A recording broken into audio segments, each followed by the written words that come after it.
औज़ुबिल्लाहिमिनश्शैतानिर्रजीम बिस्मिल्लाहिर्रहमानिर्रहीम। My dear students, अस्सलामु अलैकुम रहमतुल्लाहि व बरकातुहू। This is your chemistry teacher, Professor Mohammad Asif Qureshi.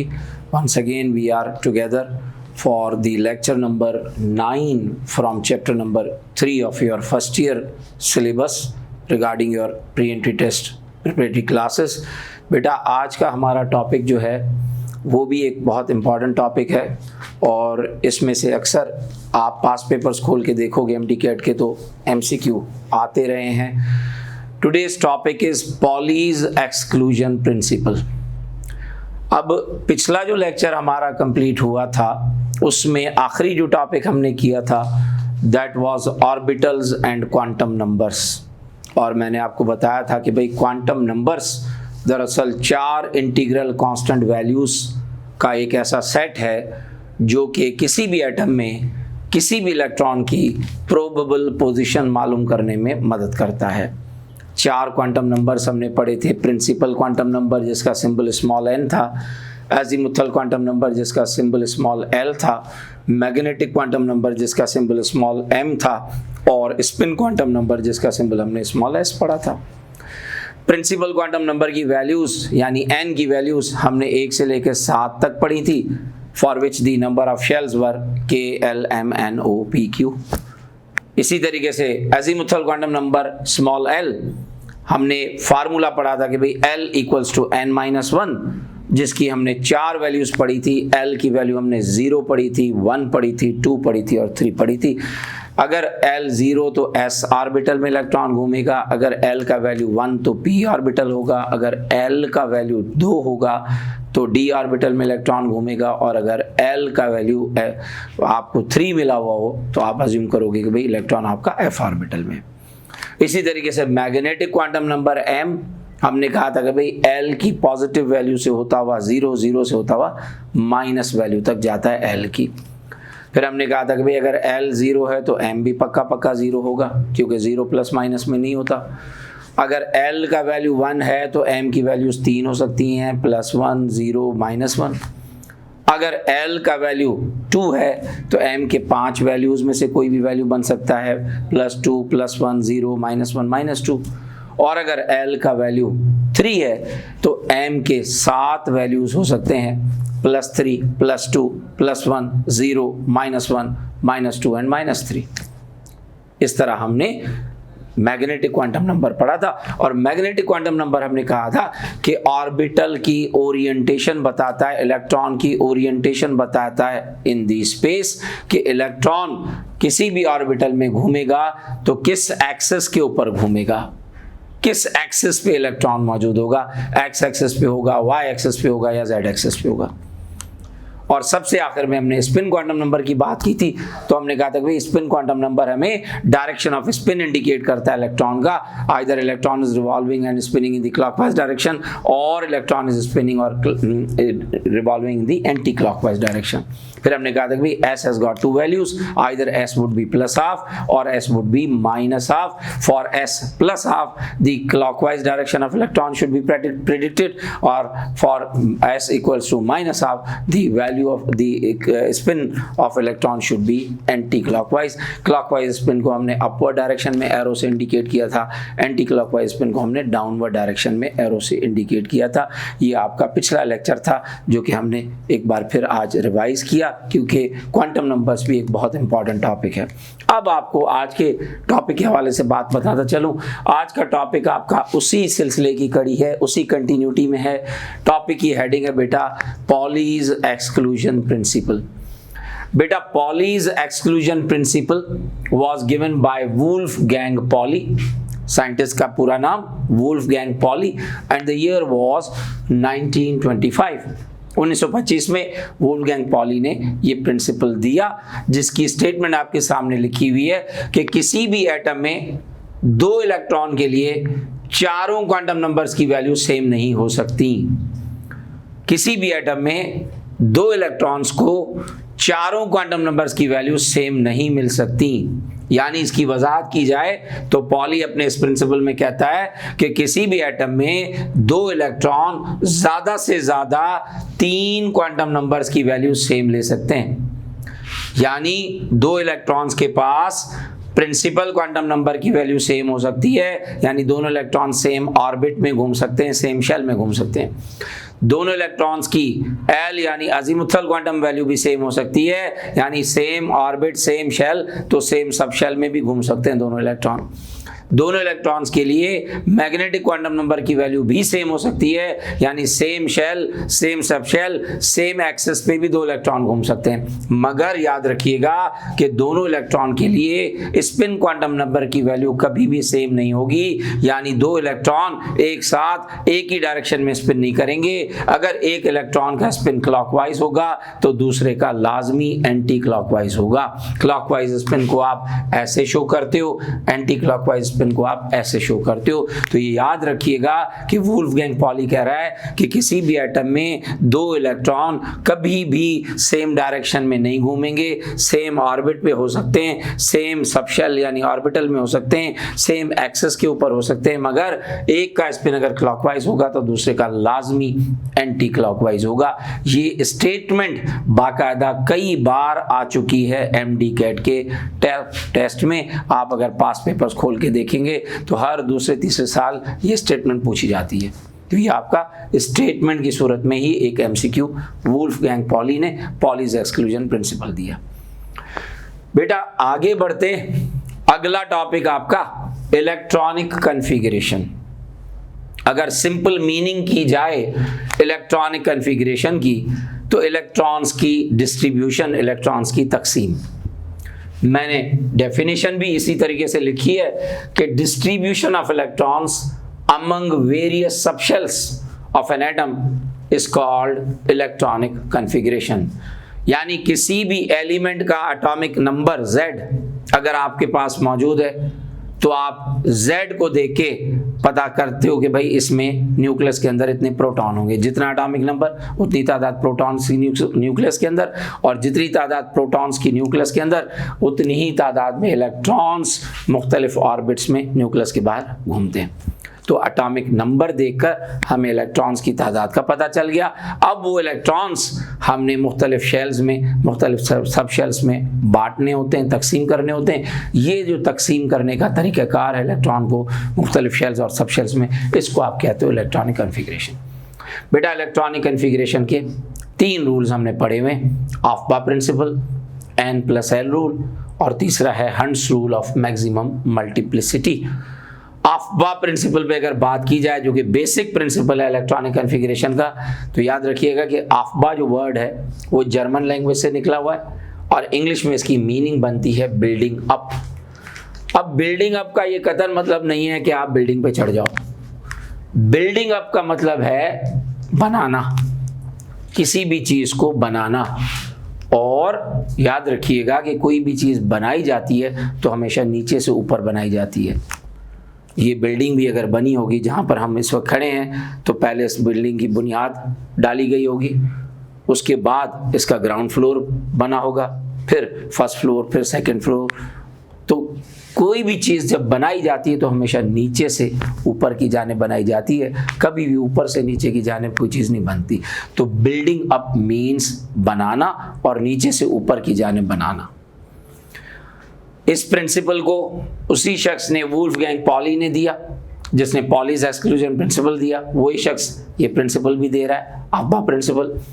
Statement इसकी बिल्कुल सिंपल सी है कि भाई किसी भी एटम के अंदर जब आप इलेक्ट्रॉन्स की तकसीम करोगे तो इलेक्ट्रॉन्स की तकसीम होगी in the order of increasing orbital energy, यानी पहले कम एनर्जी वाला ऑर्बिटल भरोगे, फिर ज़्यादा एनर्जी वाले ऑर्बिटल में इलेक्ट्रॉन जाएंगे, और ज़्यादा एनर्जी वाले ऑर्बिटल में इलेक्ट्रॉन जाएंगे, और सबसे जो मैक्सिमम एनर्जी वाला ऑर्बिटल होगा वो आखिर में भरा जाएगा।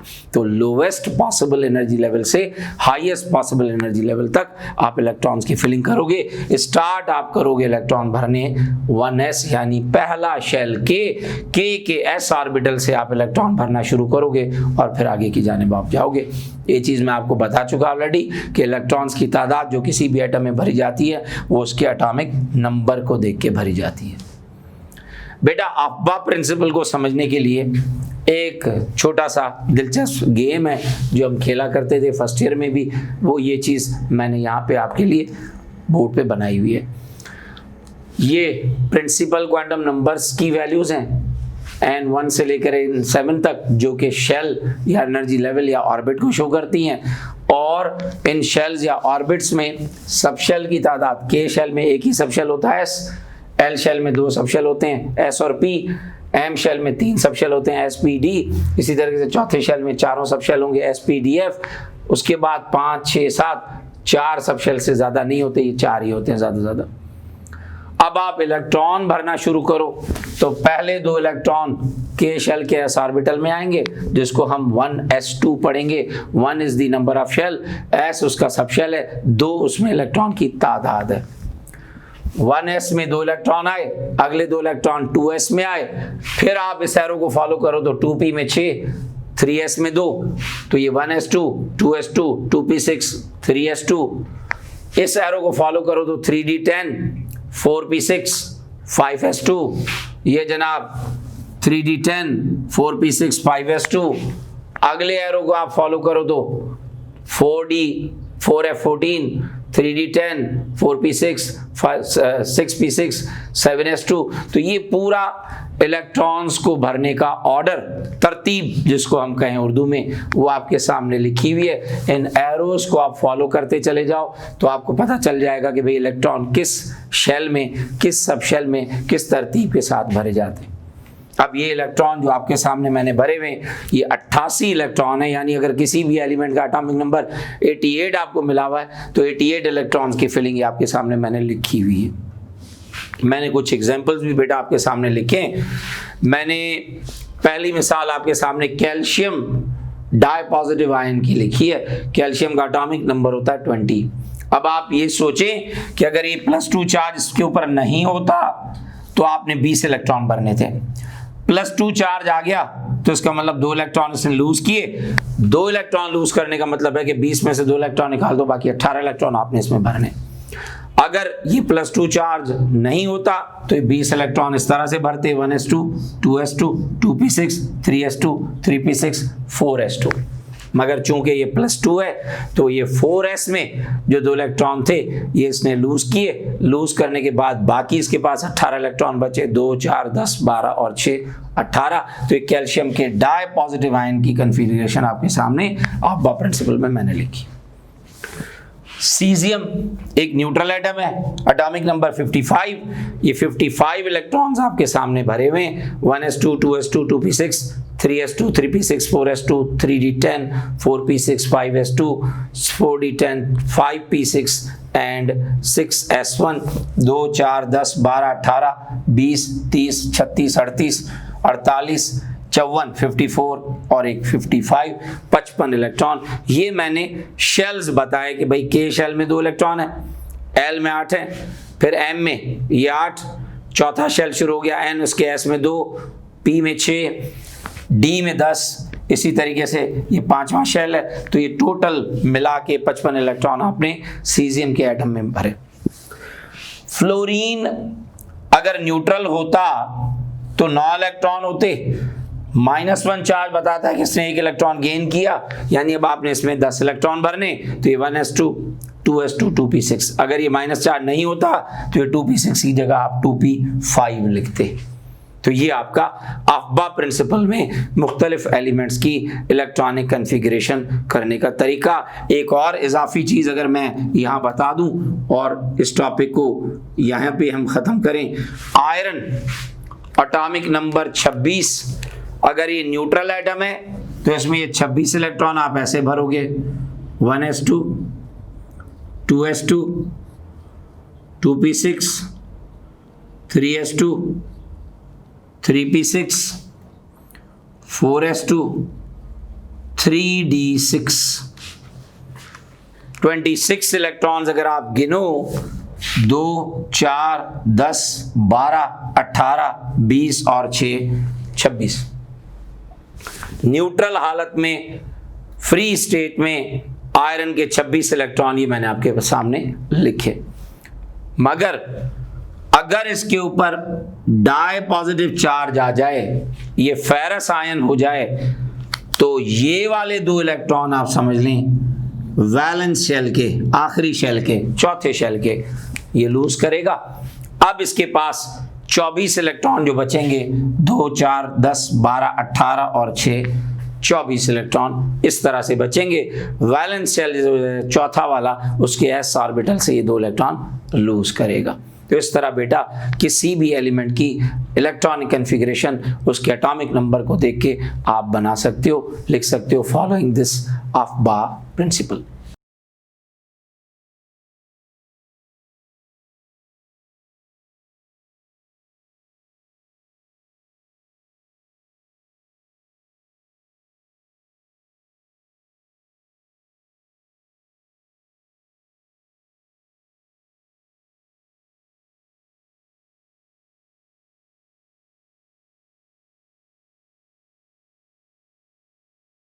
जी बेटा, तो इलेक्ट्रॉनिक कॉन्फ़िगरेशन हमारा टॉपिक चल रहा है और इस टॉपिक में हमने पहला बेसिक प्रिंसिपल हमने अफबा प्रिंसिपल डिस्कस किया। दूसरा रूल इसी टॉपिक में आप करने जा रहे हो N+L रूल, जो कि विस्विसर नाम का साइंटिस्ट था जिसने दिया, लिहाजा N+L रूल का दूसरा नाम कभी कभार विस्विसर्स रूल भी लिया जाता है। बेटा यहाँ पर n बताता चलूं प्रिंसिपल क्वांटम नंबर का सिंबल है और l जो है वो एजीमुथल क्वांटम नंबर का सिंबल है। स्टेटमेंट इस रूल की कुछ इस तरह से लिखी गई है कि जब भी किसी एटम में आप इलेक्ट्रॉन भरने जाओगे तो पहले उस ऑर्बिटल को इलेक्ट्रॉन मिलेंगे जिसकी N+L वैल्यू कम होगी, उसके बाद उस ऑर्बिटल में इलेक्ट्रॉन जाएंगे जिसकी N+L वैल्यू ज्यादा होगी। मगर कभी कभार ऐसा भी हो सकता है कि 2 या 2 से ज्यादा ऑर्बिटल्स की N+L वैल्यू सेम हो सकती है, एक जितनी हो सकती है। तो फिर क्राइटेरिया ये होगा कि अगर N+L वैल्यू 2 या 2 से ज्यादा ऑर्बिटल्स की सेम आ रही है तो फिर देखा ये जाएगा कि जिस ऑर्बिटल की N वैल्यू कम हो, N यानी नंबर ऑफ ऑर्बिट, शेल जो छोटा होगा उसको पहले इलेक्ट्रॉन मिलेंगे और जिसका N यानी नंबर ऑफ शेल बड़ा होगा उसको इलेक्ट्रॉन बाद में मिलेंगे। यहाँ पर N principal quantum number, L azimuthal quantum number. मैं आपको बताता चलूं कि आपका पूरा अफबा प्रिंसिपल इसी रूल पे बेस करता है, N+L रूल पे। मिसाल के तौर पे आपने ऑर्डर ऑफ फिलिंग इलेक्ट्रॉन अभी पढ़ा था थोड़ी देर पहले, आपने पहले 2 इलेक्ट्रॉन 1s को दिए थे। क्यों दिए थे? क्योंकि N+L वैल्यू के हिसाब से 1s ऑर्बिटल की N वैल्यू बनती है 1, s ऑर्बिटल के हिसाब से L 0, तो 1 + 0 इसकी N+L वैल्यू बनी टोटल 1, कम से कम वैल्यू है, लिहाजा 1s ऑर्बिटल पहले भरा गया। 2s ऑर्बिटल की 2 इसका n वैल्यू है, s ऑर्बिटल के हिसाब से l वैल्यू 0, 2 + 0 ये 2 हो गई, तो 1 के बाद आपने 2 रखने वाला जो N+L वैल्यू है 2s ऑर्बिटल उसको भरा। उसके बाद आपने 6 इलेक्ट्रॉन 2p में दिए थे, क्योंकि इसका n वैल्यू 2 है, l वैल्यू इसका 1 बनता है p ऑर्बिटल के हिसाब से, तो ये टोटल 3 हो गया। 2p ऑर्बिटल में आपने इलेक्ट्रॉन 6 भरे। उसके बाद आपने 3s को 2 इलेक्ट्रॉन दिए थे। क्यों दिए थे? क्योंकि 3s ऑर्बिटल की n वैल्यू 3, s के हिसाब से l वैल्यू 0, इसका भी N+L वैल्यू 3, यहाँ भी N+L वैल्यू 3 है, यहाँ भी N+L वैल्यू 3 है। लिहाजा पहले आपने 2p ऑर्बिटल को 6 इलेक्ट्रॉन दिए क्योंकि इसका n वैल्यू कम था, फिर आपने 3s ऑर्बिटल को 2 इलेक्ट्रॉन दिए क्योंकि इसका n वैल्यू ज्यादा था। इसी तरह बेटा 3p ऑर्बिटल 4s ऑर्बिटल दोनों का N+L वैल्यू बराबर है, मगर चूंकि 3p ऑर्बिटल का n वैल्यू कम है इसलिए 3p को आपने पहले 6 इलेक्ट्रॉन दिए थे, 4s में आपने 2 इलेक्ट्रॉन बाद में भरे थे। अब आप देखो 3d 4p 5s तीनों का N+L वैल्यू एक जितना है 5, क्योंकि यहां पर थर्ड शेल है n वैल्यू 3, d ऑर्बिटल के हिसाब से l वैल्यू 2, 3 + 2 5, चौथा shell n value 4, p orbital के हिसाब से l वैल्यू 1, 4 + 1 इसका N+L वैल्यू भी 5, 5s पांचवा शेल, s ऑर्बिटल के हिसाब से 0, 5 + 0 इसका n + l वैल्यू भी 5। तीनों ऑर्बिटल का n + l वैल्यू सेम है, एक जितना है, मगर चूंकि 3d ऑर्बिटल का n वैल्यू कम से कम था, पहले इलेक्ट्रॉन 10s में जाएंगे, फिर 6 इलेक्ट्रॉन 4p में जाएंगे, उसके बाद 5s में 2 इलेक्ट्रॉन जाएंगे। तो ये आपका n + l वैल्यू के हिसाब से n + l रूल, जो कि हमें बताता है कि उस ऑर्बिटल को इलेक्ट्रॉन पहले मिलने चाहिए जिसका n + l वैल्यू कम से कम होगा। अगर दो ऑर्बिटल का n + l वैल्यू एक जितना आता है, बराबर आता है, तो पहले उस ऑर्बिटल को इलेक्ट्रॉन दोगे जिसका n वैल्यू कम, फिर उस ऑर्बिटल में इलेक्ट्रॉन जाएंगे जिसका n वैल्यू ज़्यादा। और मैंने आपको बता दिया कि कई बार इसमें से भी आपके MCQs MDCAT में आ चुके हैं, आते रहते हैं। This is very very important topic. बेटा n + l रूल के बाद तीसरा rule, hunts rule of maximum multiplicity. जाहिर है साइंटिस्ट का नाम है हंट्स, तो given by the scientist Hunt. अब इसकी स्टेटमेंट थोड़ी सी समझने वाली बात है।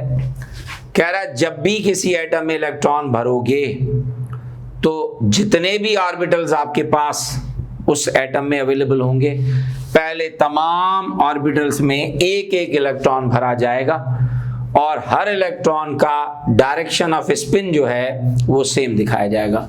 यानी पहला इलेक्ट्रॉन तमाम ऑर्बिटल्स में जो भरोगे उसका डायरेक्शन ऑफ स्पिन दिखाओगे क्लॉकवाइज। जब तमाम ऑर्बिटल्स में एक एक इलेक्ट्रॉन क्लॉकवाइज डायरेक्शन में आ गया, उसके बाद भी आपको इलेक्ट्रॉन बचते हैं और दोबारा उनकी पेयरिंग करनी है, तो दूसरा इलेक्ट्रॉन जो ऑर्बिटल्स में भरा जाएगा वो एंटी क्लॉकवाइज यानी पेयर्ड स्पिन शो करेगा। आपके सामने मैंने चंद मिसालें लिखी हुई हैं। Carbon atomic number 6, 1s orbital आपके पास मौजूद होता है कार्बन में, 2s ऑर्बिटल आपके पास मौजूद होता है कार्बन में, 2p में 3 डीजेनरेट ऑर्बिटल होते हैं, 2px, 2py, 2pz। तो पहला इलेक्ट्रॉन आपने 1s में क्लॉकवाइज, 2s में क्लॉकवाइज, 2px, 2py, 2pz में क्लॉकवाइज। ये क्लॉकवाइज डायरेक्शन में आपने इनके इलेक्ट्रॉन दिए। जब 5 इलेक्ट्रॉन क्लॉकवाइज डायरेक्शन में आ गए तो छठा वाला इलेक्ट्रॉन आपने 1s को दे दिया एंटी क्लॉकवाइज डायरेक्शन में स्पिन शो करने के लिए। टोटल आप देखो 1s में 2 इलेक्ट्रॉन आ गए, 2s में 1, 2px में 1, 2py में 1, 2pz में 1। ये कार्बन की इलेक्ट्रॉनिक कन्फिग्रेशन हो गई on the basis of hunts rule. बेटा नाइट्रोजन 7 इलेक्ट्रॉन, आमतौर पर अप्पा प्रिंसिपल में लिखते हो तो 1s2, 2s2, 2p3। अब यही चीज हंट्स रूल में लिखोगे तो पहले 1s में पहला इलेक्ट्रॉन, 2s में पहला इलेक्ट्रॉन, 2px में पहला इलेक्ट्रॉन, 2py में, 2pz में, ये 5 इलेक्ट्रॉन आपने क्लॉकवाइज डायरेक्शन में स्पिन शो किया। बाकी जो 2 इलेक्ट्रॉन भरने थे, 1s में दूसरा इलेक्ट्रॉन आ गया एंटी क्लॉकवाइज, 2s में दूसरा इलेक्ट्रॉन आ गया एंटी क्लॉकवाइज, ये 1s2 पढ़ा जाएगा, ये 2s2 पढ़ा जाएगा, इसको मिला के पढ़ोगे तो 2p3 हो गया ये। इसी तरीके से ऑक्सीजन का एटॉमिक नंबर 8 है, जिसको आप आमतौर पे 1s2, 2s2, 2p4 लिखते हो। अब आपने 1s से लेकर 2pz तक एक एक इलेक्ट्रॉन दे दिया क्लॉकवाइज, ये 5 इलेक्ट्रॉन क्लॉकवाइज आ गए, बाकी 3 इलेक्ट्रॉन एंटी क्लॉकवाइज, तो ये टोटल मिला के 8 इलेक्ट्रॉन हुए। 1s2, 2s2 इसको मिला के पढ़ोगे तो 2p4 हो गया। ये आपका हंट्स रूल में इन एलिमेंट्स की electronic configuration looking at the atomic number. बेटा हंट्स रूल ने आपको कुछ कंक्लूजन्स भी दिए, इंपॉर्टेंट फार्मूलाज भी दिए, इंपॉर्टेंट चीजें भी बताई जो कि हमने यहाँ पे डिस्कस की हुई है। सबसे पहली बात इसने हमें ये बताई कि भाई किसी भी शेल में, शेल से मुराद है KLMNO, किसी भी शेल में maximum number of orbitals calculate करने का फार्मूला है n²। यानी अगर n1 है तो इसका मतलब ये पहला शेल हुआ K शेल। अब इसमें नंबर ऑफ ऑर्बिटल्स मालूम करोगे इस फार्मूला से तो 1² यानी K शेल में एक ही ऑर्बिटल आपको मिलेगा और वो ऑर्बिटल होगा s ऑर्बिटल। इसी तरीके से अगर n का वैल्यू 2 है तो दूसरा शेल L बनता है। L शेल के लिए ऑर्बिटल्स कैलकुलेट करोगे तो 2² मीन्स 4 ऑर्बिटल्स आएंगे, और वो 4 ऑर्बिटल्स कौन से आएंगे? एक आएगा S, 3 आएंगे P के, px, py और pz, तो कुल मिला के 4 ऑर्बिटल हुए। तो किसी भी शेल में maximum number of orbital calculate करोगे तो फार्मूला यूज करोगे n²। फिर आगे कह रहा है कि पॉलीज एक्सक्लूजन प्रिंसिपल के हिसाब से किसी भी ऑर्बिटल में ज़्यादा से ज़्यादा इलेक्ट्रॉन 2 आ सकते हैं, 2 से ज़्यादा नहीं आ सकते। 2 इलेक्ट्रॉन में से एक का स्पिन क्लॉकवाइज, दूसरे का एंटी क्लॉकवाइज, अभी हमने थोड़ी देर पहले पढ़ा था। फिर कह रहा है कि भाई किसी भी शेल में एनर्जी लेवल में maximum number of electron calculate करने के लिए फार्मूला यूज होगा 2n²। ये चीज़ हमने पिछले लेक्चर में जब शेल्स पढ़े थे तो भी हमने पढ़ा था कि भाई 2n² फार्मूला से किसी भी शेल में आप इलेक्ट्रॉन्स की तादाद कैलकुलेट कर सकते हो। के शेल में इलेक्ट्रॉन 2 भरे जाते हैं, एल शेल में 8 भरे जाते हैं, एम शेल में 18 भरे जाते हैं, एन शेल में 32 इलेक्ट्रॉन होते हैं कुल। ये हमने इस फार्मूला में पढ़ा था। चौथी बात कह रहा है कि भाई किसी भी शेल में सब शेल कितने होंगे ये उसकी एन वैल्यू के हिसाब से पता चलेगा। यानी अगर n1 है तो इसका मतलब पहला शेल, पहले शेल में एक ही सब शेल होगा जो कि s होगा। If n is equal to 1 means it is k shell, and k shell contains only one subshell, which is 1s. 1 is the number of shell, s is the subshell. इसी तरीके से अगर n 2 है तो दूसरा shell बनता है l shell. इसका मतलब इसमें 2 सबशेल होंगे। कौन से 2 सबशेल होंगे? एक s होगा, दूसरा p होगा। तो number of subshells in an energy level is equal to its n value. ये जनाब नेक्स्ट हो गया। अब कह रहा है कि किसी भी सबशेल में नंबर ऑफ ऑर्बिटल्स कितने आएंगे ये फार्मूला 2l+1 बताएगा। किसी भी सबशेल में नंबर ऑफ ऑर्बिटल्स कितने आएंगे ये फार्मूला आपका 2l+1 बताएगा। कैसे?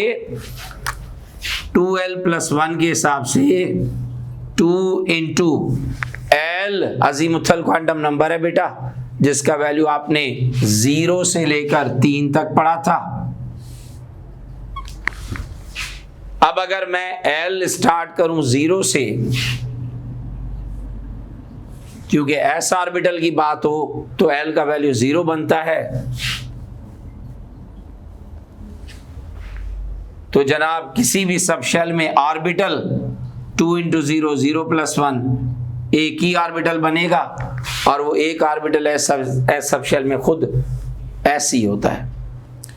इसी तरीके से जनाब 2l+1 के फार्मूला से अगर आप l का वैल्यू 1 रखते हो तो p सबशेल बनता है। p सबशेल में आपको ऑर्बिटल्स 3 मिलेंगे। तीनों p ऑर्बिटल्स होते हैं px, py, pz। तो 3 ऑर्बिटल्स होते हैं p सबशेल में। ये s सबशेल के लिए, ये p सबशेल के लिए। इसी तरीके से अगर d सबशेल की बात हो तो फार्मूला 2l+1 2 इंटू 2+1 ये हो गया 4+1। 5 ऑर्बिटल आपको d सबशेल में मिलेंगे। इस तरह से ये 5 डीजेनरेट ऑर्बिटल d सबशेल के। और जनाब f सबशेल की जब बात होगी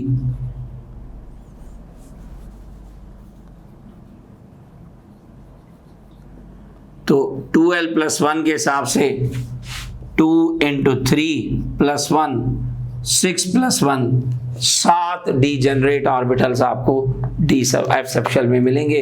तो किसी भी सबशेल में नंबर ऑफ ऑर्बिटल कैलकुलेट करने का फार्मूला है 2l+1।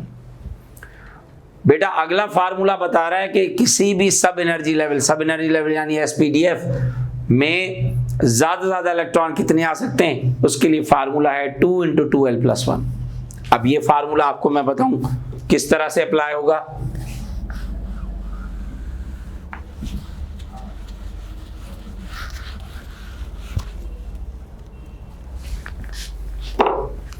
फर्ज किया अगर हम एस सब शेल की बात करें और फार्मूला हमारे पास है 2 × 12 + 1, ये आपने 2 बाहर रखा, ये 2 अंदर वाला। एस सब शेल के लिए L बराबर 0 + 1, 2 × 2 0 0 + 1 यानी 2 × 1। एस सब शेल में आपको इलेक्ट्रॉन 2 मिलेंगे, आपने पढ़ा हुआ है। इसी तरीके से पी सब शेल है,